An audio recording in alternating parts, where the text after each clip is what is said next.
Under the Obama-Limbaugh stimulus plan of 2009, $530 billion of the $1 trillion will be spent on infrastructure as defined by President Obama and the Democrats. The remaining, or 54%, $540 billion, the remaining $460 billion, or 46% that voted for Senator McCain, will be directed towards tax cuts, as determined by me. These tax cuts will consist primarily of capital gains tax cuts and corporate tax rate cuts. So Obama gets $540 billion to spend his way. The other people of this country who did not vote for his way get $460 billion spent the way they would like it spent. This is bipartisanship.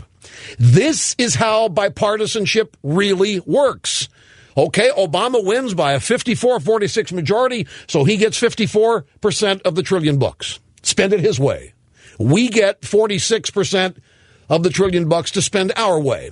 And then we compare. Then we see which stimulus actually works and works the fastest. And I will guarantee you that if this plan is adopted, just the announcement that $460 billion will go toward paying for tax cuts, capital gains, and corporate tax rates. We could throw in some personal income tax rate reduction in order to make sure that the voters don't think it's all about helping the big guys. But we need jobs, do we not? Who hires people? Businesses. Businesses need tax cuts. The U.S. corporate tax rate is obscene. It is the highest of all industrialized nations. It's 35%. Cut it. Cut it in half. Make the capital gains rate go away for 3 months and then get out of the way to see what happens on Wall Street. And once Wall Street starts ticking up 500 points a day, you watch what happens to the rest of the private sector. It will follow right along. This would ensure a bipartisan compromise bill, as Democrats have said that they're always about. It would satisfy the American people's wishes, as polls currently note, and it would also serve as a test going forward as to which approach best stimulates the growth of jobs. And it can be measured side by side. It can be determined where the new jobs are coming from. And if President Obama would merely say, that he will take this proposal under serious consideration, we would then see the reaction from the financial markets, which tend to be a barometer of the economy going forward. That is, if President Obama said that he thought this compromise proposal was worth his time to look at, the markets could react to that, just the way they did when President Clinton announced that he had reached agreement in principle with Republicans to balance the budget in the 90s. The market reacted positively to that news. Not to a formal bill signing, but to the news. If we've learned anything in recent months, the financial markets more than ever look to Washington for direction. That's bad. The markets should be looking at the market, but they're not. The markets are looking to Washington. That's where we are. That's what is. So let's float a trial balloon on this compromise. This satisfies every claim and demand of bipartisanship. This satisfies the people who lost the election. Those people are also people for which the president is the president. He's not just the president of the people who elected him. His job, he says, is to get the economy going. This would do it.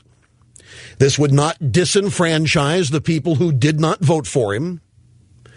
And as I say, not only would it work, but it would provide a side-by-side test where we could see which part of this stimulus plan does best or the better, so that the next recession we will know what to do. The problems Americans face are great, but they are not insurmountable. They never have been insurmountable. There is no reason to get up every day and tell the American people that their future is bleak.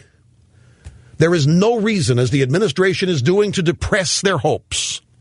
There is no reason to suppress the notion that recovery can happen quickly, because it can, if we work together.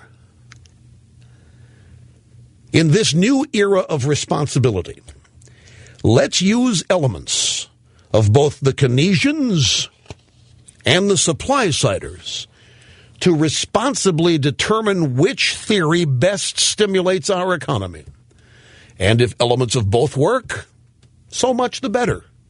We will know.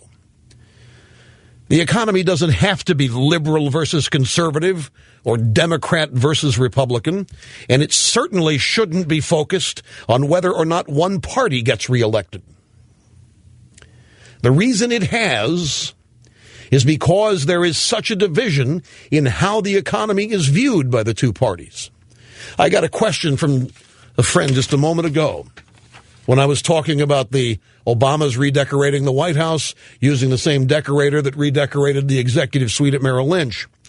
Question: how come taxpayers get so mad at businesses who misspend their money but can't make that connection when Congress misspends their money? It's a great question.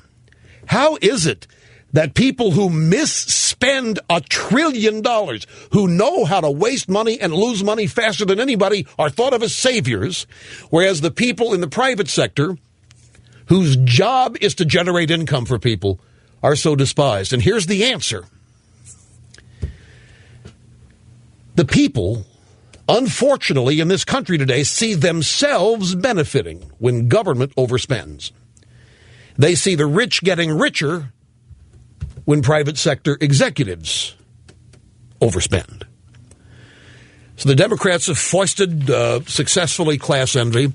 The economy need not be right versus left, Republican versus Democrat, but it is, because one group wants the economy to be hands-off, government hands-off, let the people who make this country work make it work.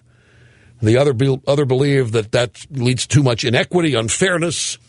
Government must choose winners and losers so that nobody's feelings are hurt, blah, blah, blah, blah, blah. Well, that's old hat. The American people are made up of Republicans, Democrats, independents, moderates, whatever they want to call themselves, but our economy doesn't know the difference. Our economy should not be focused on whether or not one party gets reelected. This is about jobs now. This is about jobs. It's about families. It's about solving a real and significant problem. So let us come together as one. The economic crisis is an opportunity to unify all of the people in this country if we just set aside the politics. The leader of the Democrats and the leader of the Republicans, me, according to Obama, can get this done. This will have the overwhelming support of the American people because it brings both sides together. The Obama, Limbaugh, let him call it his, the Obama stimulus plan of 2009. Let's stop the acrimony. Let's start solving our problems together. Why wait one more day?